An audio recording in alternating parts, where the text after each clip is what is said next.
All right, ladies and gentlemen, I am here today for the first in our series of ongoing podcasts about the amateur League of Legends scene and different people who help out with the different organizations that host tournaments or play in them. Today, I am here with two of my close friends, Mr. Randojoe and Mr. Travis, both prominent members of the Risen community. Risen was actually the first amateur league that I got started in, so it holds a special place in my heart. And these two people are two of those special places in my heart. So, welcome, gentlemen. If you want to introduce yourself so people know who is who when they are talking. Okay, I guess I'll go first. I'm Travis. I'm the owner of Risen, and yeah, that's me. I'm Joe. Yeah. Go ahead. Okay. I'm Joe, and I'm the head of production at Risen. Okay, so we got the owner and the head of production. Are there any other big names that we're missing here that we couldn't get in today? I know Julia helps out with a lot of the marketing and like the social media stuff, right? Julia does a little bit of everything. Okay. She's more than a but little yeah, Julia does a lot. She's great. Others would be Brett for Discord moderation, Bestrin, as most people would know him by. Krakow for rosters, Tyrell for rosters, Cole for teams and PR type stuff, Joe for the broadcast, Margarine for rosters as well, and I really hope that I'm not forgetting anybody. That's the team. But I think I got them all. All right, perfect. Okay, so just we're going to have some baseline introduction questions just about the game itself. Obviously, we're talking about League of Legends. That's how everybody here met. That's how most of us spend our time. So how did you guys first get into League? Travis, why don't you start us off and then Joe after him? I got into League. So back in the day, I didn't really have good internet. So like video games was this like white whale thing that I could never do. So gotcha. So when I finally got good internet at my house, but my roommate Sean came over and he was like, "Man, there's this game I've been wanting to try." It was League of Legends. So we tried it out, and he got hooked on it way earlier than I did. I played my first game of League on that day. Didn't play again for months. I was like, I don't like this shit. But eventually, they just convinced me to come back and play with them because there's a group of them playing. And yeah, ever since then, I've played this game way too much. What season was that in? When did you start? Like how many years ago? Because right now we're in season 10, right? Yeah. Yeah, we're in season 10. I had to check. The initial time when Sean came over to my house so we tried out the game was end of season 3. I didn't really pick the game up again until like mid season 4, and I played through. Yeah.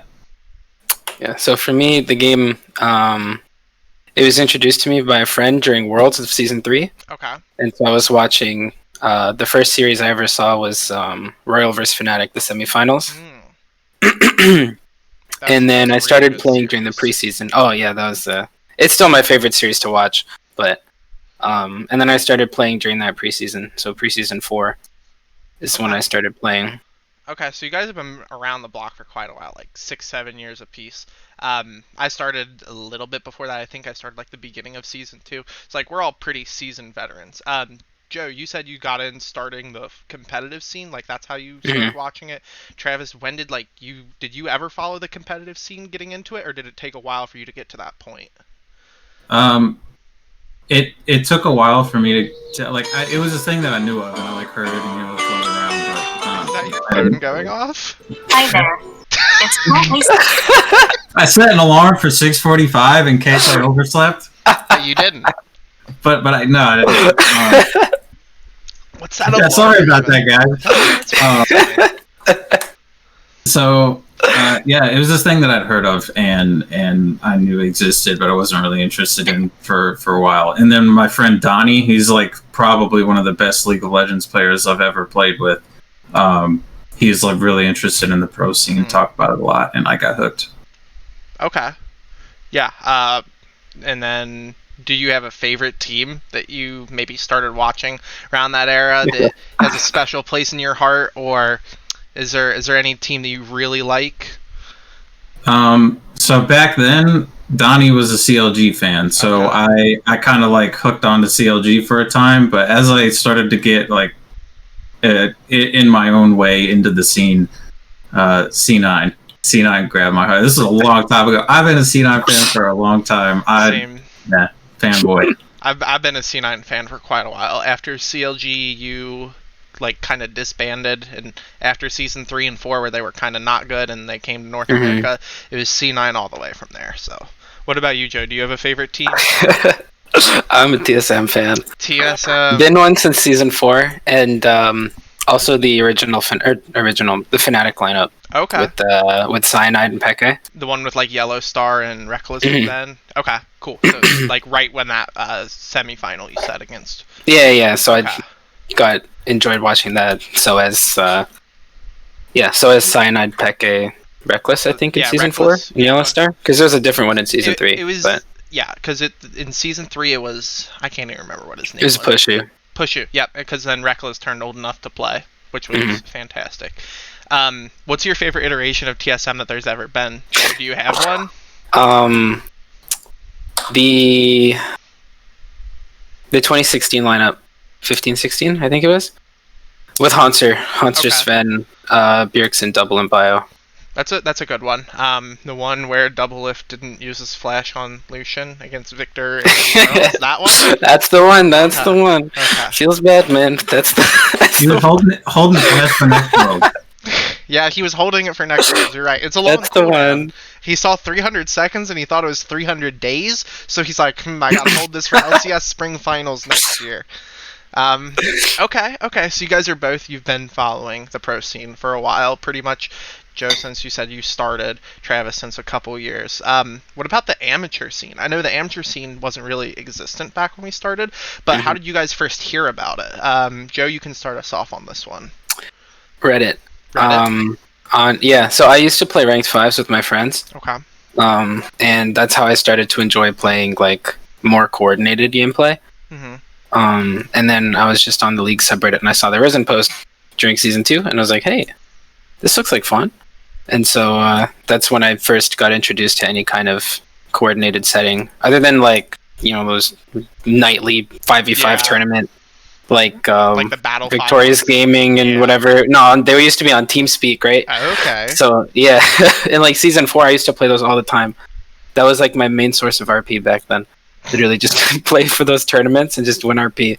Were you ever good? Did you win a lot of those tournaments? I won a few. I was like, I finished gold that season, so it was like the gold deal kind of stuff. So they even at the start of those leagues, they kind of like had them separated by skill division. It wasn't just free for all. Oh no, they used to do drafts. Oh, so like they would list all the players, and like the challenger or whatever players would be the captains, and they would draft everybody. How did that So I'd go? be like 4th or 5th pick every time because there's like no people below gold play. Was there any like cool? But it was a lot of fun. Did you ever like play with any current pros or like ex-pros during those times, or were they not pros? Not pros. If you know Badid, I played on a team with him once. That's cool. I remember that, yeah. But other than that, no one that I remember. Okay. What about you, Travis? I know it's kind of. The amateur leagues weren't super a thing when you probably started in them because you founded Risen. I feel like that was one of the first big ones that popped up. But what about you? Like, what was the amateur like 5v5 scene like when you were first starting to look into it? So actually my story's not that different from Joe. Okay. So I was in college. I was bored, laying on my bed, browsing Reddit, and I saw a Reddit post. So I was like, hey, did you know that this like thing is going on? It's called House Party 5v5, and so I thought it looked cool and thought it looked fun. I joined up and I got put on a team and played on a team, and it was fun. I loved it. Okay. And then I think I'm just thinking back. I had to take a break because I was in school and like I had to be serious about school. But it's like, think about it. It's this like storm of inevitability that this whole thing was going to happen to me, because I ended up. So when you go to school, there's just like the piece of advice that everyone will tell you is get involved. So my way of getting involved was to join the League of Legends club. Yeah, that's cool. Yeah. And when I did that, it was very much just a casual hangout of people. But I kind of when I joined, I was like, hey, let's do this thing. Let's do this like on-campus tournament. Basically, it was an on-campus version of Risen. Mm-hmm. And that's what we did. It was really fun. People loved it. I met a lot of people like that. Like you know, the viewers may not have this backstory, but Simon and Joe, you guys both know Eric. Yeah. I met Eric through oh, really? Became through that kind of stuff. That's super neat. So you had some early connections then, like with the college leagues that you were playing in, like that. Yeah. Mm-hmm. And starting off Risen, even then, like most of the people playing were people that have played in the on-campus league here at Radford. So you said it was at Radford. How many people would you consistently get for those tournaments? Because in my college, it's like a local college. It's still a university, so it has a larger player base or a larger student base. But the League of Legends and like the Esports club is kind of small. There's like maybe 40, 50 people that are active in it, and most of those are for CS:GO. Maybe about like 10 people for League. So they could at most like make 2 teams at a time. Like, how big was the scene like at your college? We had to do a lot of work to get, because there are people at the school that play League. There's a ton of people, more than enough to make a league. We had to do a lot of work to find those people, but we ended up with around 40 to 50. That's cool. So we usually got like 8 to 10 really teams. Good. Yeah, that's a really solid number. Would you guys like have weekly games then, kind of like how Risen has their weekly schedules for stuff? Okay, that's neat. Yeah, exactly the same way. Were you guys ever like sanctioned by your school, like as an official club and stuff? Yep. Yeah, it was cool. There are like 2 different tiers of clubs. There's like sports club and then regular, and we were counted as like one of the regular one. So not like funding. Yeah. It was a lot. No funding or anything, but we they still gave us stuff, like here's a room and whatnot. Yeah, that's super awesome. Yeah, at my college, they've had like different charity tournaments where the college has pitched in for stuff like that, but they never had enough for like the league like you guys had. Okay, that's actually super neat. I think that the colleges like you said, there's so many people that play on college campuses. The issue is just getting them involved. And I feel like that's something that the average League of Legends player doesn't know about, like these amateur leagues. Like, they might follow the pro scene, but they don't know about the amateur leagues, so they don't necessarily know like how to get involved either, which I think is a topic that we cover later on in my questions that I think I have, but we'll see when we get there. Okay, so that was really, really interesting. I liked hearing your guys' insight on that. So this one is also for you, Travis, because you were the creator. So you kind of got the idea to create it from your college, but how did you like decide to expand it to like maybe your friends or to all of the North America server for Risen? When did you get the idea to like make it? I was gonna say countrywide, but NA has multiple people playing on the server. But like, when did you try to expand it? Like, how did you get the idea to do that? Well, the idea for basically starting it came from school, and I graduated, and I was like, I can't give up on this part of me. And then, so like, I think it was just like a natural next step for me because it just happened intuitively, I suppose, because if I didn't have the school as a resource anymore, and I didn't have the students as a resource or a player base, then where's my intuitive next step is to either like maybe find a local community. It's a lot easier to put it out on the internet with other like-minded people. I don't want to have to hunt through Blacksburg or Radford to find people to play locally. So and then naturally a countrywide thing is also more, I guess, I'm trying a different word for expansive. Let's say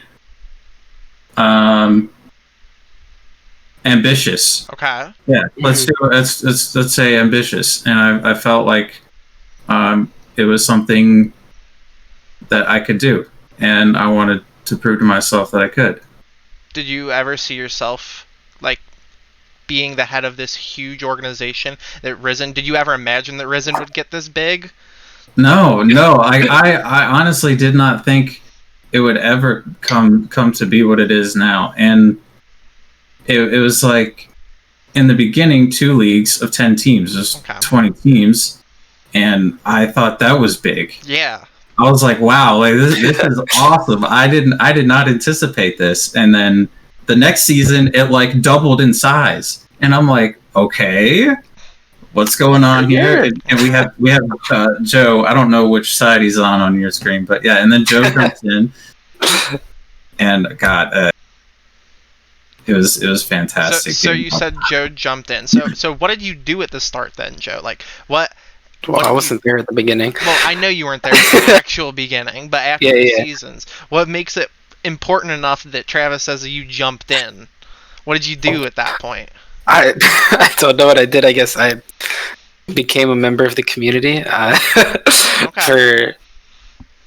from an admin perspective, like helping run the event. Well, yeah, from an admin perspective, I helped. Oh God, what did I do first? I don't remember. There was no such thing as here's a role for you in the beginning. Yeah, it was. It was literally just helping. I was like, I was given social media at one point. I don't remember if that was the first thing or not. And that flopped. I can't do social media. It takes a lot of effort. That's not me. Yeah, I couldn't do it. I couldn't keep up with it. And then I think it was just general helping out with stuff, and then moved into production. So I don't know. It started off with just helping out. Yeah. So now it's production, you said. So what all does it look like for the average? Well, what does the production manager, so to speak, do? What's your daily life look like? Oh God. Do you wake up to a billion messages about people asking if their game is going to be streamed? Does that happen often? I want to say at least twice a week. Okay. I get a team asking, "Hey, is my team going to be streamed?" Or when are we being streamed, or something like that. Or if it's not a team asking when they could be streamed, it's, "Hey, do you have any opportunities for casters?" And that's at least 2 a day. Okay. Like there's a lot of people who say, "Hey, I want to try out casting." And so a lot of it is just answering those and seeing what I can do to get a bunch of people different opportunities. Okay. And then it's just coordinating schedules. So like yesterday, I put out the document and the initial plan for what the schedule is going to look like for this season, as in the caster teams for each league, the production, the streamers for each league, making the stream schedule for the actual league. So picking the games that are going to be streamed, which I usually just do number generation and make sure there's no repeats. Yeah. And then just on a weekly basis, making sure people show up and do it, and giving them all the information and things that they need to put the stream on. If somebody wanted to join the production team for Risen, what would your advice be to them? Because you make it sound like there's a lot of coordination and a lot of communication that has to go on between people. Do you think that's one of the more important stuff, or are there more important like aspects that people could have? A lot of the coordination I just do. Okay. So most of it's just done like by me. I just have a couple spreadsheets that I use to just keep notes. You know, who's casted when, who's casting when, how many times have they gone, who's paired with who wants to be paired with who goes well together, who doesn't go well together. I just kind of pay attention to it while watching streams and putting people together and just listening to people talk. Usually people joining the team are casters or producers. So it's like, you know, if you're a good caster, you want to start learning how to cast and start, you know, talking about the game. Advice. I don't have amazing advice for that. Usually some of the better and more practiced casters will have better advice for what they want to do. Okay. And streamers, the same. It's not... the way I set up the streams is really simple. For anybody who's pretty well used OBS before, can basically give it an hour or two and maybe 2 or 3 runs of the stream, and that's it. It's really easy to run. So there's not it's not a really high bar for the entrance to start doing things for the production. It sounds like there does take a lot of dedication, though. Like, you have to be willing to improve and to be a part of it. You can't just be hands off. It sounds like it's pretty hands-on. For sure. Okay. Yeah. That's cool. Production is super neat. I'm always intrigued on the production end of things because when I was in college, when I was like debating between what I wanted to do, I was also potentially going to be pursuing like media and broadcasting. So the production side of things is like really fascinating to me. So I like hearing stuff about that. One more thing before we move on. Do you guys have a favorite casting duo that you've ever had for Risen, or a favorite series that has ever been casted in Risen? Or is that too hard to pick?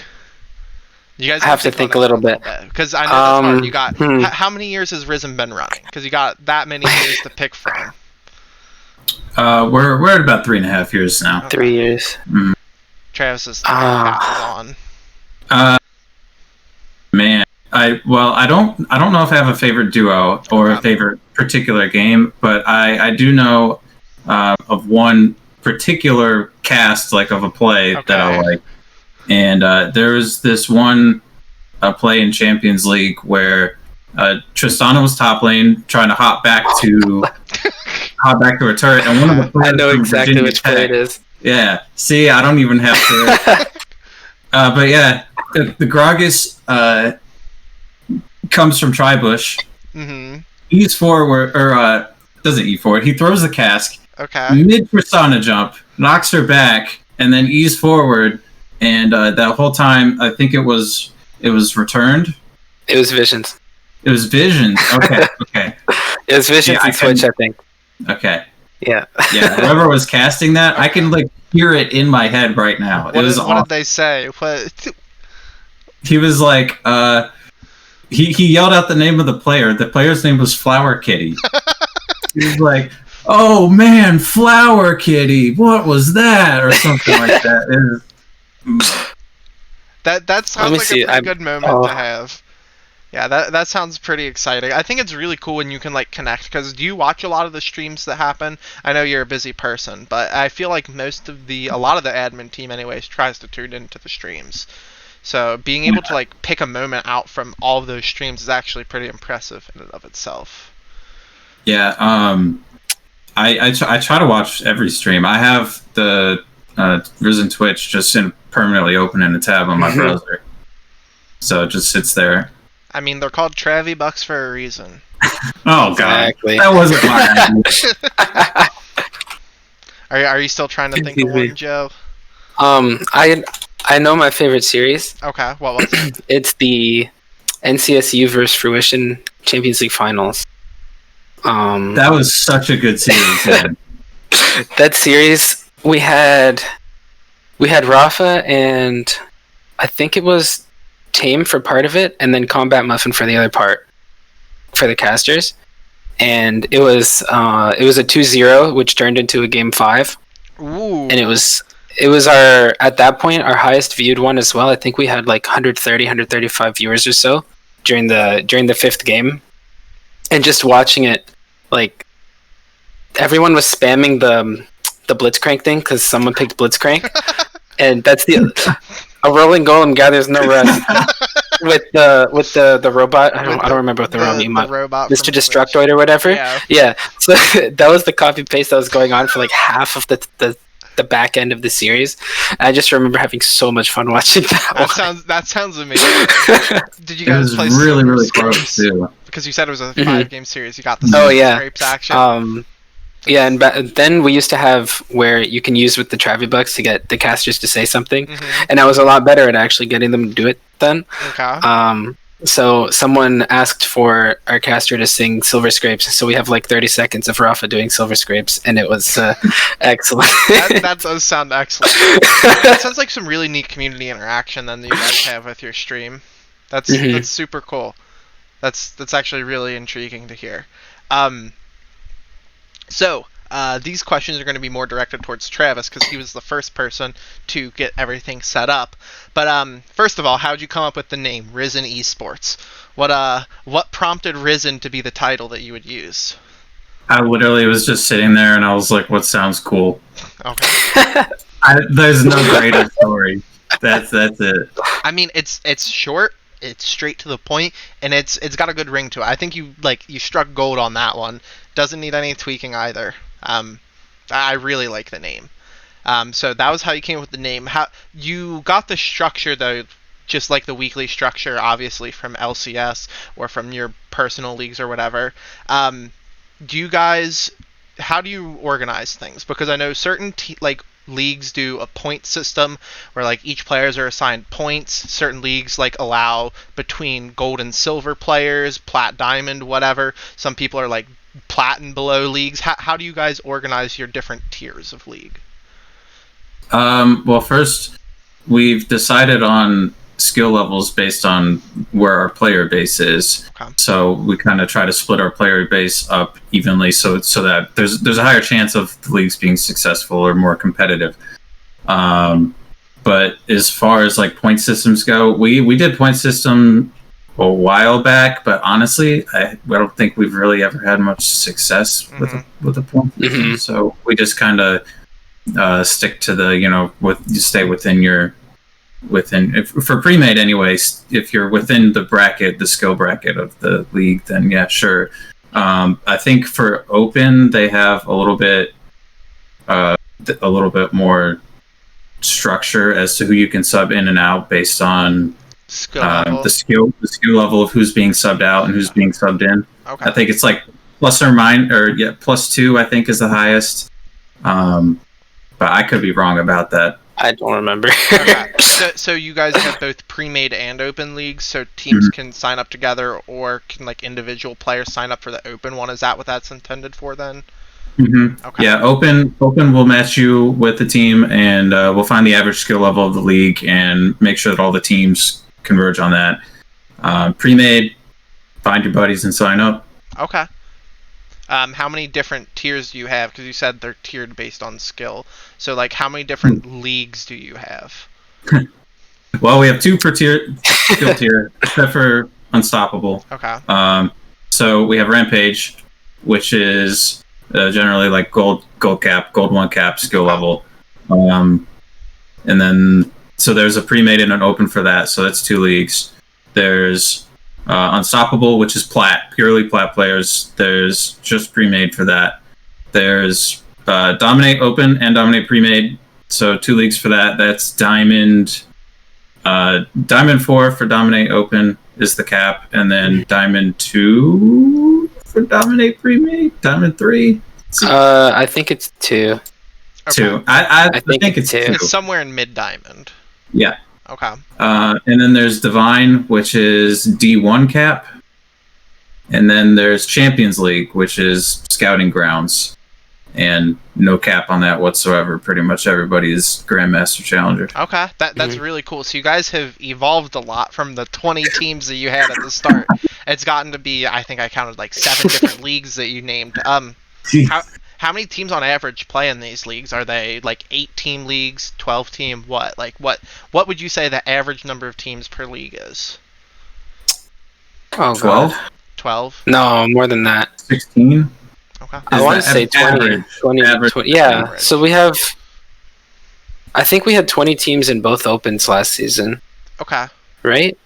I think. And I think 32 Unstoppable and 24... I know pre-made. Unstoppable is huge. And it might have been 16 Dom Pre. I think around 20 is closer to an average. Because the higher, Given we have 16 in Champs and 16 in Divine. yeah, the higher up So, you go, obviously, Somewhere to 16 and up. yeah, there's the less people that can play and keep up at those ranks. So it makes sense that like the lower ranks have more people actually participating in them. It's like 20 on average. That's like 7 times as big from the start. That's actually really exciting. That's super cool that you guys have grown that much. Yeah. It's really neat to see the That looks amateur about right. scene grow. So, both of you guys, this is a question that I want both of you to answer. Okay. What is the biggest struggle that you guys face running a large league? You guys can think on this, because I know thinking of the biggest or the most of something can be hard. But what would you say the biggest struggle of running a large league as big as Risen would be? I think the first one that comes to mind for me is conflict management. Okay. Mhm. Not really between the staff members. I don't know how I got blessed in such a way that all my admin team get along 99.9% of the time. Yeah. But conflict management between teams or members of the community, that tends to be a challenge because people get heated in a competitive environment. And it happens. It happens, and a lot of times we can work things out, and it all ends up all hunky dory. But sometimes you have to go a little deeper to help with the conflict management. So that's like, at least in my opinion, probably one of the larger challenges. Okay. Do you think that the same answer is for you? I want to agree based on not being able to think of anything else. Okay. For me, like having enough time to do everything and not forgetting about stuff or forgetting about people is like with how many people are involved in everything. Yeah. It's making sure I've gotten to everyone. Yeah, because is probably the biggest thing for me, but managing the conflicts is. Luckily, we don't have too many. We haven't had too many big team issues. Once upon a time, it was a very big problem, but everyone's chilled out. Yeah, it tends to be a lot of the same people in the different leagues that cause the problems. So like, once a couple of them like have learned their lesson in your league, they tend to mellow out a little bit. So. Or they get banned, but yeah. One or the other. What is your BPD, your bans per day average rate? I'm kidding. We're not going to get into that. That's too small a number. It's too small a number? Okay. Yeah, that's too small a number. Okay. So that was just talking about biggest struggle. But what do you think the biggest reward of running a league this big is? What do you guys think is the most rewarding part about it? Is it the millions of adoring fans you have? Is it the sense of pride and accomplishment you get after finishing a season? Like, what do you think makes you the most satisfied? What feels the most empowering? For me, I like being able to go into the general chat of Risen and see that there is a conversation going on between people that never would have met each other. They never would have been friends if they didn't join Risen. For me, I get really emotional about this because this is why I started this thing. It's really powerful to have a community like we've got, and we can spread a lot of positivity, and we can provide a place for people who may not feel like they have a place, and they can make friends and develop relationships with people and grow in ways that they never thought they would be able to. I think that's that's really okay. cool. It's beautiful. That's great. Like Joe said, that was beautiful. That's you're not in it for the glory. You're in it for the friendships and for the connections and the bonds that everybody makes. And that's really, really awesome to see that somebody is so down to earth and that's how they feel about this. That's really inspiring too. Can you live up to his answer, Joe?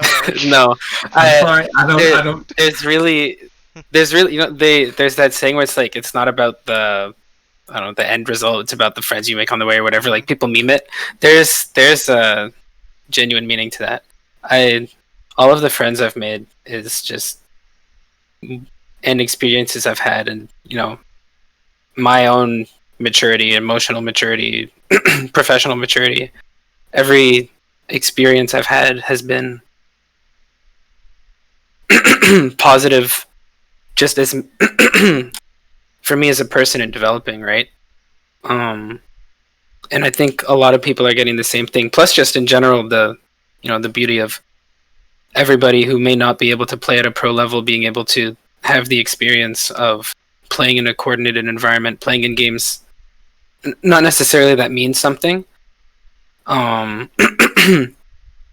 But games that are more than just solo queue. Yeah, My throat is dead. no, you're good. I feel like those games do mean something to those people. As somebody that's Oh, for played sure. leagues before, like that, Oh, that yeah. feeling of community, that feeling of just like if the wins feel amazing, the losses feel terrible, you feel like a real connection to these leagues. And I think that's another 100% agreed. amazing part about the amateur leagues is you can feel connected with more people on a whole. It's less robotic, it's more human because you have actual human interactions. I think that's one of the Yeah. glories of amateur leagues. Wow, those were I had to compose myself for a minute. Those were both really, really good answers. I didn't expect it to get like that, but those were very, very satisfying. Okay, so you guys have talked about the administration team before, and there's some number of you, a large number. What is the administration team now similar to what it was in the beginning, or have there been a lot of changes over time? Like, what was the original team and the staff? What did they look like? I guess Travis, this would be more apt for you because you were there from the start. But original team, me and Brett. Brett was the first one to join up as staff, and he was like, I say in the beginning that there was no like, here's your role, this is what you do, but he was very, really interested in like the diamond level type stuff at first, so we had him kind of take Champions League and run with it, and he also liked community, so we had him do like Discord moderation and stuff, which he still does to this day because he's really, really good at it. So it was me and Brett, and then shortly after that we had Dylan, or many other people know him as Miyamo Big D. He joined, and he was like a general jack of all trades, and that was the team for a while. And then Joe was next. And that was the core, like for a good long time. We had Cole come in for a time, and then Itchy Rat, Laura. I'm just like I'm throwing out some regular names. What's wrong with me? So like with me when I joined, so did Cole and XT. Okay.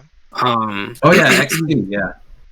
And we had Jeff doing rosters at one time. We had Josh doing the production before I was doing it. Was Nesware, Josh. And then Cole did rosters for a little and then left for a little and came back. And the TLDR is the smaller ones. I don't remember. Yeah, but there have been there's been a lot of people who have helped out and been on, if not staff teams, the main administration team. I think we only left out one person, and that was Gazing and Macros. Oh, Macros! How can I forget about Macros? Dude, Macros was around forever. That man, really had dedication. Actually, I think that's everybody. We've been through a lot of people. The team now is honestly, the team now is really, really good. And I'm going to brag my ass off and say that I have the literal best admin team out of any league that exists right now. And that is facts. These guys are awesome. I'd believe it. You guys seem super tight-knit. You guys seem like you have a lot of things worked out. You've been in it for so long that you understand how to approach certain things. So, I feel like you guys definitely have the system down, the coordination down, everything. I would definitely say Risen's one of the better run leagues that I've competed in, for sure. Thank you. Not to make it sound like I'm pandering, but it's true. Risen just takes everything up a notch. You guys are 110%. Thank you. On the topic of other leagues, though, yes, we've talked about amateur leagues for quite a while. I've only mentioned Risen by name, but there's a lot of other popular ones out there. Forgive me if I'm missing any, but there's Blue Otter League, ZGG, there's 3.0, Focus, UJet, or Upsurge. There's a lot of different ones. Have you guys ever done any collaborations with them before, or do you guys normally like stay in your own lane? You want to take it? Sure. Normally we stay in our own lane, but that's not to say we're opposed to collaboration. We've done ALI. Okay. That's the big one that comes to mind. That was pretty much a gathering of all of the amateur leagues, and just to throw everybody into a Worlds type format. So, that was really. What is ALI for the people that don't know? Okay, ALI, the Amateur League Invitational, was where each of these amateur leagues would send 2 teams, 3 teams. Yeah, I think it was 3. Yeah, it was a mix of 2 and 3. Cause it depended, but yeah. But it was to represent the org, and you just throw them all together, see who comes out as the top. And it was really, really cool. A lot of times the orgs would try to send teams that had recently won a championship in their league or something. So it really does feel like different regions coming together to fight it out crown. It was pretty cool. Yeah. When working on it, the whole idea was basically MSI for amateur leagues when it was like initially being brought up and put together. That was the big like running concept. Yeah. Whose idea was it to do this? Was it different leagues? Was it your guys' or? A lot of it was run and like initially organized by Save. Okay. So he did a lot of work for that event. I remember because like I was helping him a lot as well. I think I did the most, like not the most, but like was the closest involved from Risen with that. I don't remember how much was done, but like I was working with him and helped set up the stream for everything in collaboration with Excellency and at the time EGN to run it. But he did the majority of the organizing and gathering everyone together. And once everyone was together, everybody did their part and helped out with dates, helped out with organizing people, getting teams in the Discord, everything. But a lot of it was started up by Sabe. With the idea had been there and been tossed around a bunch of times before as well. As a cool concept, but the initiative was really he did by him. He did a lot of it. Yeah. How long ago was this ALI? Year and a half? 2 years? 2 years. Maybe 2 years now. No. What? Can we? Oh man, I wish I could see. No, I think it's been a year and some. A year and some. Okay. Yeah, something like that. And there's see if I can go back to like the very, very first message. Oh yeah, I can just check the Discord. Yeah, in the Discord. Yeah. Oh, there's an ALI Discord? Yes. Oh. Well, that's where the tournament was run there, yeah. Okay. February 25th was the first message I see. Of 2019, right? 2019, so a year and a half. Wow. Wow, that's pretty neat. ALI sounds like a blast. I was taking like a little bit of a break at the time, I think, when it was going on, so I didn't get to see much of it. I did get to see my brother sub in for a team that I think ended up winning. Yeah, they won. Played a little bit of the prelim series for us, so that was pretty cool. But yeah, ALI seems like it was a blast. I hope something like that can happen in the future. But it seems like it takes a lot of communication. What was the hardest part, actually, do you feel, about like coordinating it? Because I know the different leagues have different schedules where the teams... was that the hardest part? Yeah, sorry to cut you completely from your question. But yeah. It was definitely the scheduling and figuring out, what weekends can we run it? Because, running it during the week is kind of hard. You can't do it at Wednesday at 11 a.m.? The teams aren't available then? What? I mean, unfortunately not everyone is running on a college student schedule and possibly free middle of the day during the week. So, yeah, no, I think we did Friday night, Saturday, Sunday, and then Saturday, Sunday. Okay. It was a 2-weekend thing, but, with that we had to make sure it wasn't cutting in on our playoffs. It wasn't cutting in on any of the other league seasons, or it was actually so difficult to get down the precise dates that wouldn't interfere too heavily with anyone else's individual leagues running. were there like any issues with rosters? Because I know a lot of the teams, a lot of people play in multiple leagues at the same time, and some of the people are obviously good enough to win multiple leagues. Like I know there's the Hypnotic Squad / 3-0 they've been Scum Gang before. They've had a lot of different names, but I know that they play in a lot of different leagues, and I think over the summer over the spring they won the majority of the leagues they were in. It makes it sound like they wanted to send like the best of the best. Were there any issues with getting a variety of teams to pick from, or was that fairly easy to just pick for the top teams? It was the teams mostly picked the leagues they wanted to be from. So like I think we put a post out, looking to see which teams may want to represent us. I don't remember if every league did that, but I think we did that. I feel like we did. For us, we had my team. We had RMTE. Yeah. And then the open team, the Tortugas. Oh yeah, the Tortugas and the other one, IRD, whatever they were called. Iridescence. Yeah. That's cool. So those were our three teams. It was the first place team and the first place and second place team in Rampage Open, or the one from one group, the one from the other, I don't remember. And then the Rampage pre-made, what were you guys, semifinalists, quarterfinalists? When did we lose? I don't remember. It was mid-season, right? So I don't think we were actually. We actually played with on my old RMTE squad. We all kind of ranked out, so we had to replace the players.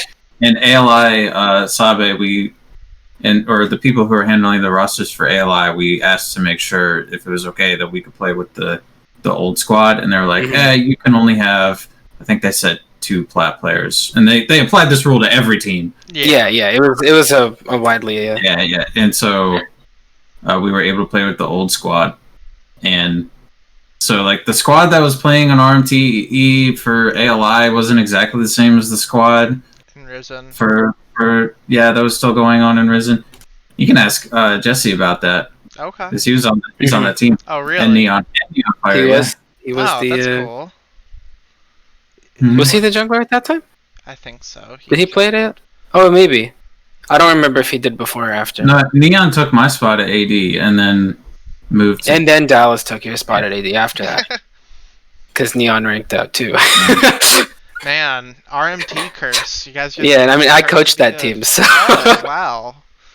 It seems like you have a lot of good people on that team. A lot of current GRIN members, maybe. I don't know. That's what it sounds like. Man, that's crazy. That is pretty much, dude. That's pretty much exactly what happened. We all left that and just went straight to GRIN. That is pretty wild. Yeah, so ALI sounds like it was a blast. It sounds like there were some minor hiccups you had to work out, like being in the middle of seasons, delaying stuff, but it seems like it worked out pretty well. That seems like a really neat collaboration. I'd like to maybe see something like that in the future, if that ever came about. But it just seems like a natural progression for the amateur leagues, because obviously it's like the age-old argument of my dad could beat up your dad, and it's like my team from this division could beat up your team from that division, and they want to pit them against each other. It's like Pokemon battles, but with league teams. So it sounds like it's a really cool event that you guys had a part of. Yeah, it was a lot of fun. So if that was like a natural evolution of the leagues collaborating with each other, what do you guys see as like the future of the amateur leagues? Do you see it being stuff like that? Do you see people improving and moving up through the ranks and cycling out? What do you guys think the future of amateur League of Legends in North America is going to look like? Do you mean from like a plat league perspective? Yeah, from anything. Because I know that there is the scouting grounds in there is like a feeding pool for academy for LCS, it looks like, and that wouldn't have happened without all the amateur leagues work to actually like put in the effort to have these organized leagues, and I feel like that's part of it. But just across all the leagues, what do you think is going to happen in the future? Do you think things are going to stay the same and improve, or do you see like anything wildly different happening with how things are structured or organized? I think as far as structural differences that you'll see in the future, you'll probably see a lot more integration between the communities, or like tools to integrate between the communities. it's something along the lines of like integrated stats on a website for like you could see all of your stats for all of the leagues, either filtered by each league or all together, and you could see your competitive stats of all time history. I think that's something that'll eventually come, maybe not soon. Structurally, probably still gonna have like your separate entities like Risen, Upsurge, and all the big ones. But I really do think that we're headed towards an era of Amateur League of Legends where people are very, very willing to cooperate and work together to create something better. There was a time where, I'm not going to say we were at each other's throats, but we heard each other's names and we were like, you just like turn your chin like, no, we're better. It's not really like that anymore. Everyone is here to improve this scene together. Mm-hmm. And so I think as the amateur scene leans more into that direction, you're going to see more collaboration events and more leagues that are announcing side-by-side projects, or big news coming from both leagues at the same time on the same thing type deal. So I think we're headed that way. Maybe not like super soon, but hopefully. I think I agree. Yeah, like the biggest thing is there is a lot more cooperation, even if it's not in big things, even if it's just small tips of advice here or there between owners or whatever. Like I know, for example, Hyper, he runs the stream at Upsurge, and he'll give me tips on stuff all the time. And I'll give some of the basic tips to streamers from other smaller streams. Like most recently was Titan. If you've heard of them, Titan Esports, they also do a small league, right? I tuned into their stream, and it was not necessarily bad, but there were a few things that you could really easily be changed, and it would make like the little objective timers. Yeah. On the bottom right, instead of being like the 10 timers there, you got the Baron and the Dragon timer on the top corner. And all that is 2 lines in your config notepad file. So it's like, just go drop that. Maybe here's the zoom key, so you can zoom out and get a better perspective of the game. And that boom, blows just like everybody's that. minds, by the way. Just like that. Oh, I know. Believe me, I know. Every time I show a streamer that, they will scroll out so that you can see the entire map as like one little square in the center of your screen. It's so funny. It's so funny. Every single one does it. It's great. Are they like hyper zoom in, like so that you're literally looking at a flower on the ground, or like they go through exactly. The map? Yeah, like literally, like the league screen will become the map in the middle, the size of the mini map, and the rest is just a black. That's perfect. Like it's the optimal League of Legends viewing experience. But even just like small little things like that. Where it's just these small things to improve quality everywhere have already been going on, and I think are going to continue to happen.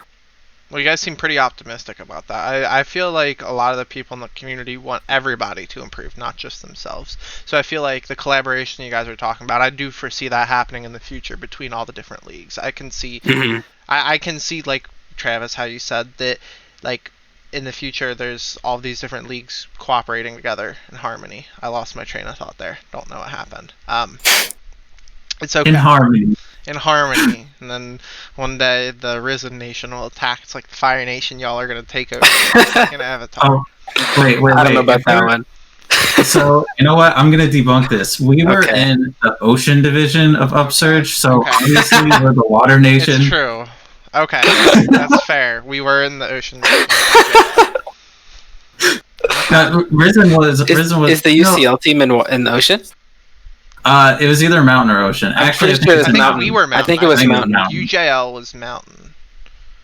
Yeah, but that's not the Risen team. I know, but the Risen team was. I think Risen team was Ocean. GRIN team with Risen admins was Mountain. I think that's what it is. Regardless, no Fire Nation here. I can check right now. We're not going to imperialize any organizations.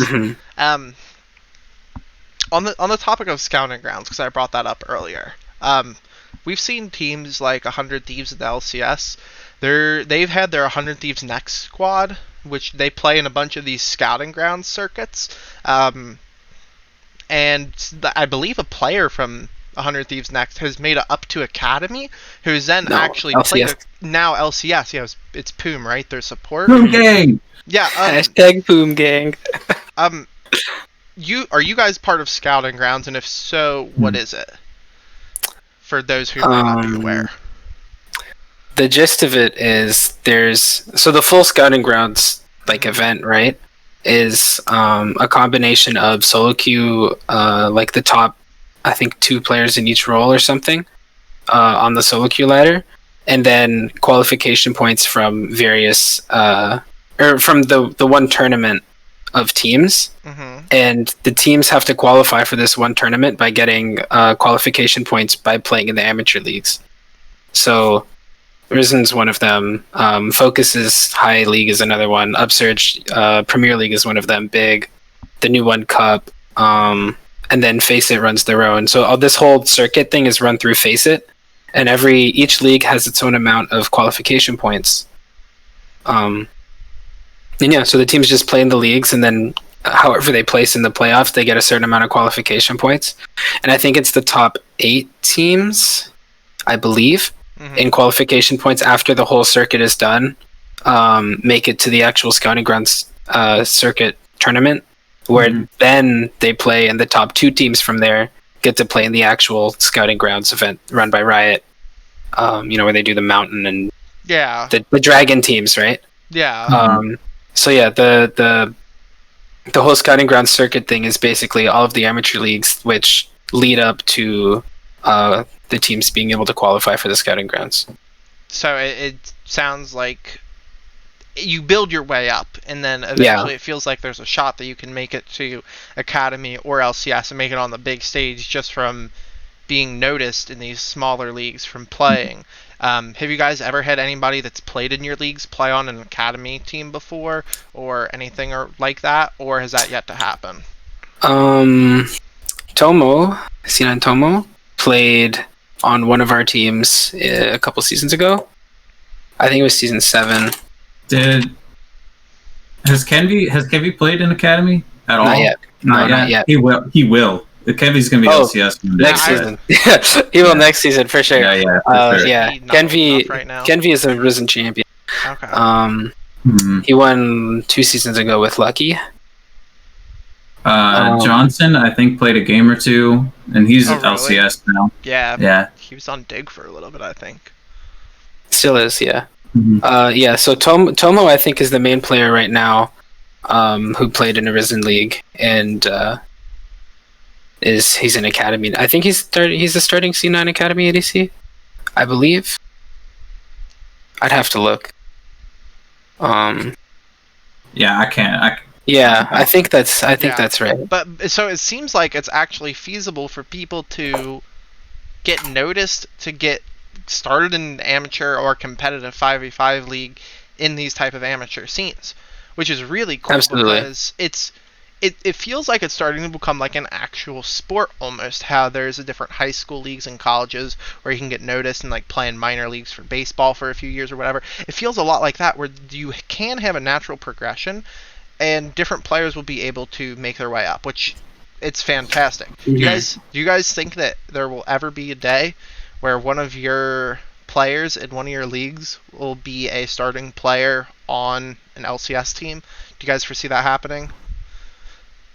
I mean, it's kind of inevitable.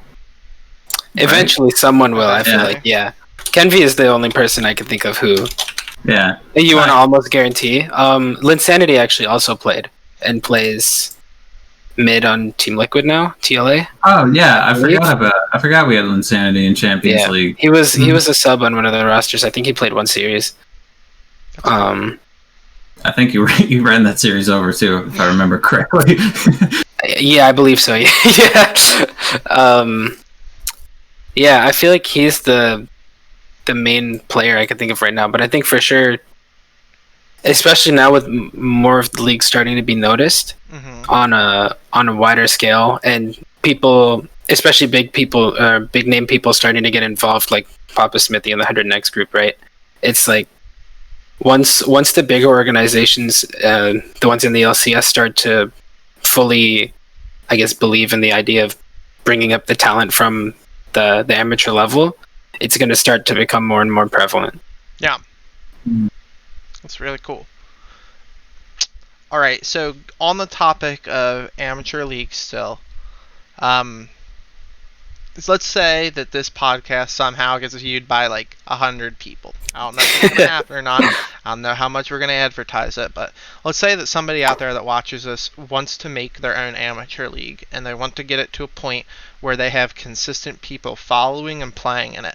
What would your advice be to them when starting it, when creating it, when picking staff? What would your general advice be for them when making this so-called league? Godspeed. Godspeed be the Godspeed. Have fun, soldier. Drive and passion and the willingness to, like, you got to spend a lot of time working on things, especially the initial stuff like setting up rules, setting up your Discord, setting up a website, setting up a stream, even if it's bare bones at the beginning for all of this stuff, right? There's so many things that need to be done in the beginning just for organization before you even start to invite people in. It's just, be willing to get the work done and be willing to work on it for a while is the biggest thing. Be dedicated. It's like the first thing that comes to mind. Advice from me would be to surround yourself with the right people. That's very, very generic advice that you will hear everywhere. But you can't. You have to take an active role in finding people that will help you be successful and help your org be successful. At first, I got very lucky. I did not want to accept help in the beginning of Risen. I really thought that this was not going to be a big thing, and it wasn't ever going to be bigger than season 1. Yeah. But members of my community were like, accept help, get this guy to help you, and eventually I let them convince me, and oh my god, they were so right. But you should look for qualities in people that you would want in yourself. So, let's say Joe. I'm just going to use Joe as an example because go for it. He's one of my best friends. He's sitting right next to me. Joe has a level of dedication and loyalty, not only to what he's working for, but to you as a person, that is just like incomprehensible. Joe is a golden human being.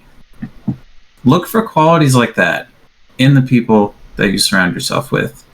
And even if they don't know what in the world they're working on, Joe, at the beginning of the broadcast, they will figure it out, and you can rely on them. And yeah, look for reliability and consistency, and look for good qualities. I think those are really solid pieces of advice. I think just thank you, Travis. Yeah. Well, thank you both. You had really good advice too. Like, you do have to have a drive and a passion. It's not for the faint of heart. You need to make sure that you know what you're doing and you know what you're getting into. You can't be easily overwhelmed by this sort of thing. I think both of those are really important things you have to take into consideration when making and planning your own league. Alright, so we've got some lighter questions now here towards the end because we're coming up on the end of this podcast, unfortunately. Favorite champion? What's your guys' favorite champions? Do you even have to 3, 2, 1, Caitlyn! It's both Caitlyn. You're literally looking at 2 Caitlyn players right here. I just thought the answer might be different, but... I mean, if you asked me last year, I would have said Vayne. Okay. So... How do you guys like the movement speed buffs on Caitlyn? We'll find out next week. Now. We'll find out next week. Wait. I'm going to hit Diamond with them. Yeah, I think it's absurd. That's what'll bring me back. Speed plus extra base AD. It's crazy. All right, what's your Yeah, least they're gonna be favorite nice. champion then? If you guys both have Caitlyn as your favorite.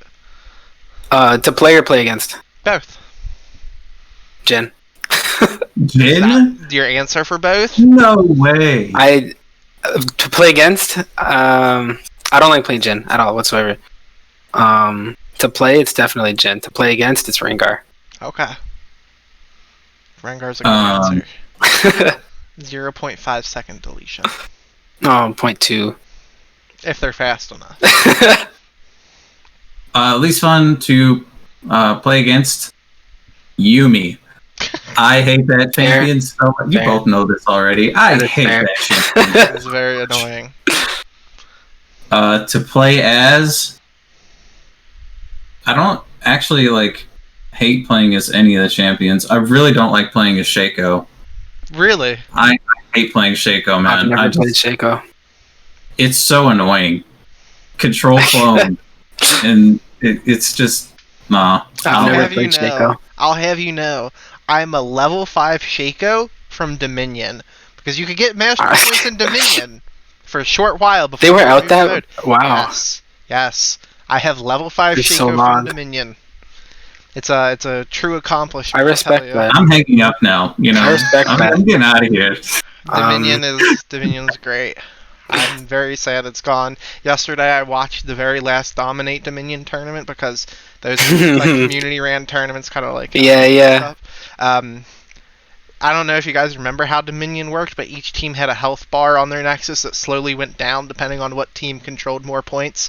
And the red team had complete control over the map, and the blue team had literally 1 point left on their Nexus, and they had a comeback to beat the other team literally with 1 point left. If they stumbled at any point, they would have lost. It was in the very last series of the ever for that league. It was so great. I love Dominion. I love comebacks like that. I could talk about Dominion. That's incredible. For days. Maybe I'll have a Dominion podcast. You should. I've actually seen that clip, by the way. It is really hype. I feel like I have as well. It's like 10 minutes where they hold on. Like somebody ends up taking a point to neutralize, so they stop taking damage, and it's absurd. It's so great. I recommend everybody listening to this go and watch that. It's link in the description. Link in the description. Buy our merch. There's gonna be it's primo League of Legends. All right, I feel like that concludes everything that really we wanted to talk about. It was long, but I feel like it was extensive. It was thorough. I like that we got to talk about a lot of different things. Do you guys have any plugs or any final words you want to say to the people listening to this before we close it out? Well, first of all, thanks for listening. If you're at this point, then you have for some reason thought we were interesting in what we were saying. So really appreciate you guys. Caring about our opinions and our lives and our work. So there's that. Also, Simon, you did a fantastic job with this interview. Thank you so much. You've been a friend of mine for a while now. Really glad to have had this experience with you. I'm glad we're friends too. I have people to talk to anime about that are they have good taste. So as a non-anime watcher, shun the non-believer. Yeah, no, thank you for having us both on, and guys, I mean, it wouldn't be possible. Yeah, I don't know. Shout out.